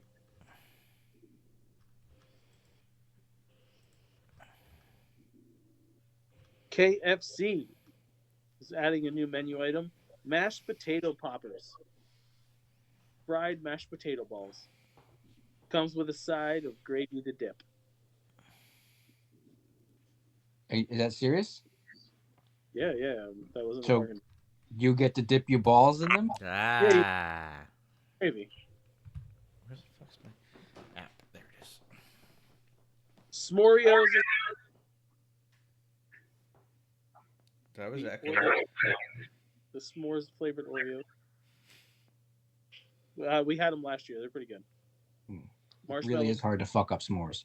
yeah, marshmallow cream, chocolate cream, and then the cookies graham cracker flavored. Mm. Good shit. Da, da. Nothing Bundt Cakes has a new churro duo, a churro de chocolate and a churro dulce de leche. Bundt Cakes dropping April 6th. I like a bunt cake. Yeah. Look, bunt cake. And one of my favorite candies of all time, Haichu, has got a new pack coming, Getaway Mix, and it features the flavors of mango with chamoy. I've never heard the word chamoy before. Yeah. Yuzu lime and Mai Tai. Are those like Japanese flavors that Westerners might not be familiar with? So chamoy is a Mexican. Completely different from Japan. Okay, I was way off. It's not. It's like a syrup that they put on desserts. Yuzu is a Asian citrus fruit, Okay, half right. so that pairs with lime. And Mai Tai, the drink Mai Tai. My time. Do love me some Haichu. Might be one of the best chewy candies ever. Yeah, Yes. it really I'm a is. big Starburst fan. I have a sucks to be you before we get to nerd and douche. Any of you watched or heard of the show Ghost Adventures? Yes. Okay. Have you heard about one of the stars of Ghost Adventures? I have. I think I read this yesterday.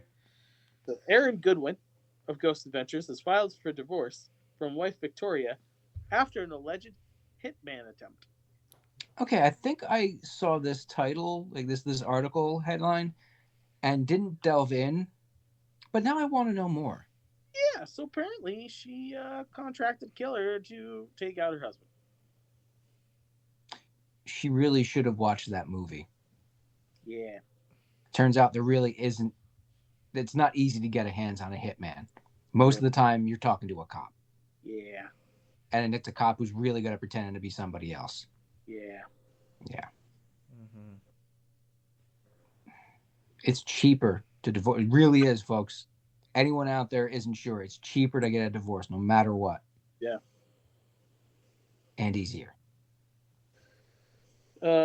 Douches and nerds. I don't have any nerds this week. Nobody did anything worthwhile, but my douche of the week is Gene Simmons. Now, Gene Simmons could be the douche of every week. If you dig deep enough, you could find him doing something douchey on a regular basis. It's pretty cunty. He's extra strength cunt. The fact that he is offering for his fans to pay him $12,500 to be his personal assistant for the day Bite me. is one of the douchiest things I've ever heard. Yeah, you heard me say that right. He's not paying 12 grand a day. He expects to be paid for the privilege of being his assistant. Now there's going to be people who are going to fucking pay this, right? I know, and one of them is Jim Norton. Really? He's a fucking Gene Simmons maniac. He thinks he's his friend, but it's Gene Simmons. I'm convinced Gene Simmons doesn't actually have friends. He just has acquaintances that haven't paid him yet. I don't like him, always will, and this is just the extra expensive cherry on top. I've never been a Kiss guy anyway. I just always thought they sucked. They have a couple good songs, but the whole aura, the Yeah, whole get up just- thing is too much. No. It's the wrong decade for me.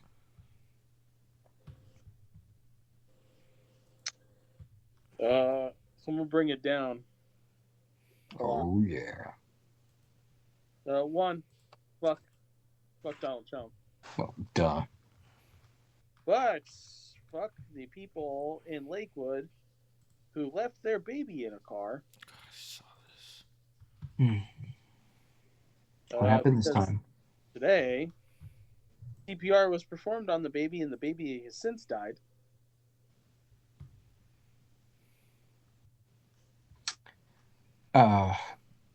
Do we? Should we even get into what?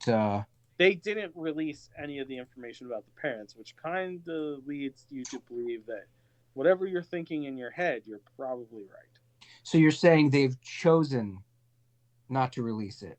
This is a choice they've made. This is the chosen path they've gone down. Could be a thing. Okay. Yeah. There are some segments of society that have cordoned themselves off based on personal choice. No, I'm not And saying that that's true because we have We no don't know. confirmation. we don't know, but I have a sticking suspicion that that's what this is. Even if it's not, doesn't matter. Yeah. Whoever did do it, Fuck them. please Mhm. kindly go yourself.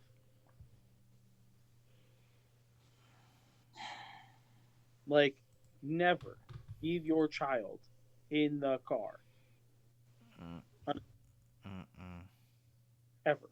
Mm-mm. Don't fucking do it. And you shouldn't have to make bumper stickers to remind people to do that, Yeah. but they exist. Yeah, I know.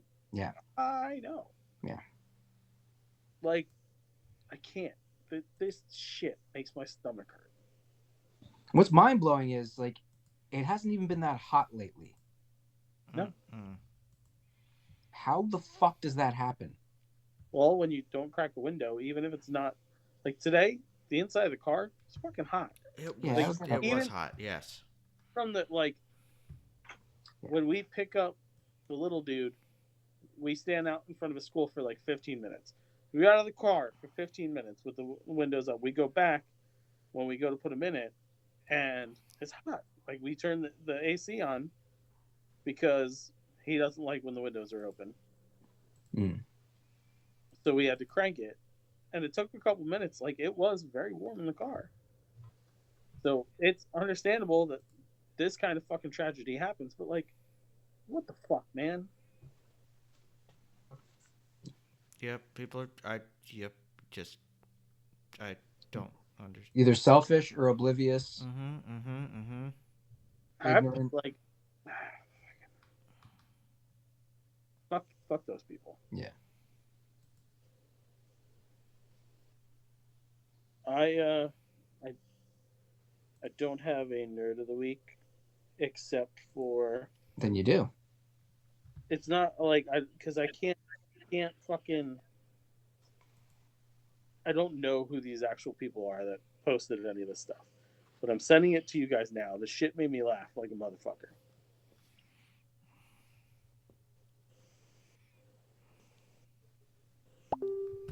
Let's see. Like I don't have like human names to put them. Their Twitter handles. Okay, let's go with. Oh, yeah. I saw a picture.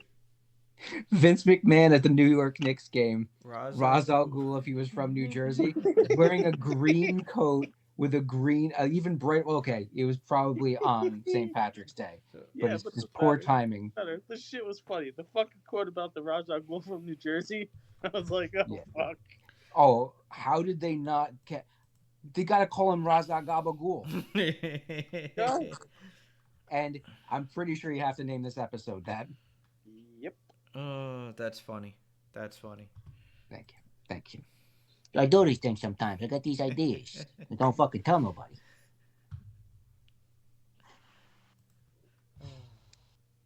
That's priceless. All right. Feels like landing time for me. Feels like Yep. Daredevil time. Mm-hmm. Really good then. So, If you yeah. like what you hear Or see. or see, follow us on the socials, facebook.com/nerdities, @nerdities on Twitter, @nerdities on the Instagrams. If you want to reach out and touch us or talk to us, onlyfans.com/nerdities. No? Wrong one? My bad. Nerdities@gmail.com. That's how you can communicate with us, unless you want to slide into our DMs, which we're open to that. Yeah, lied. I think I'd open my butthole up for 10 grand on OnlyFans. I know I have. I'd show it. Have? What? Hmm? ProWrestlingTees.com/nerdities, NERDHEIS. Buy our cool t-shirts, please. Sinful Creations by Justin.com. Sweet treats in your mouth or wherever you want to put them. I don't give a shit what you do after you buy it. You fuck it. Fuck the hand pies. I don't care. Warm them up first, a little bit.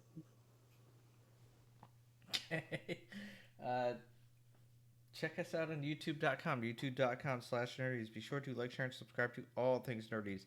And remember, you can watch this podcast on YouTube and also on Spotify. I don't know how that one works. I'm still trying to figure that one out, but you can. I'm trying.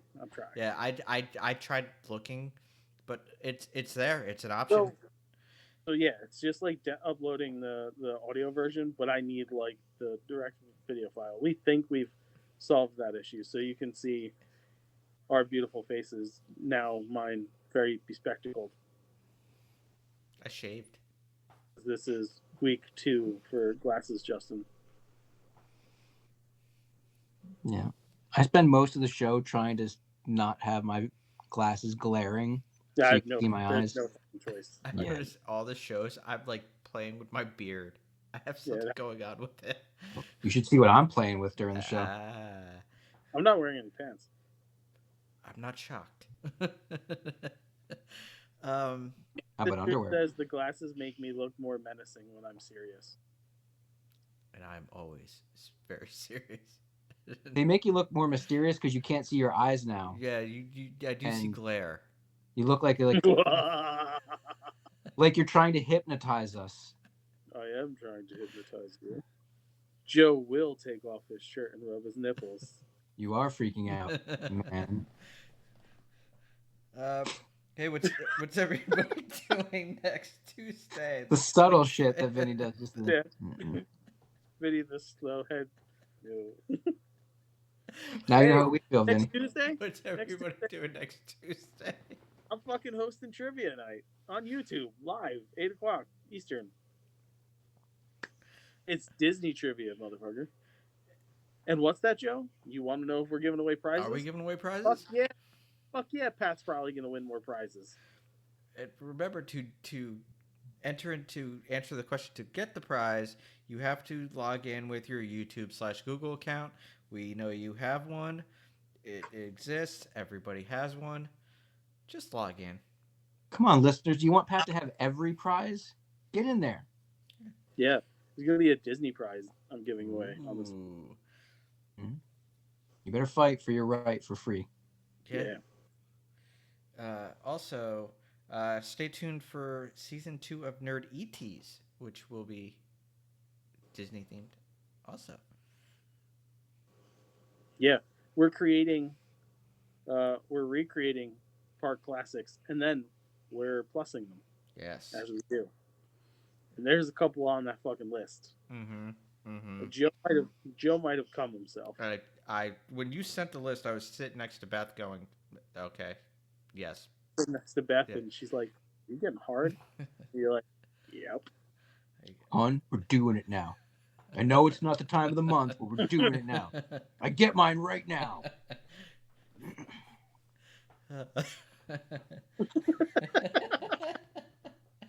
I'm not asking, I'm telling you. Look at it. It's ready.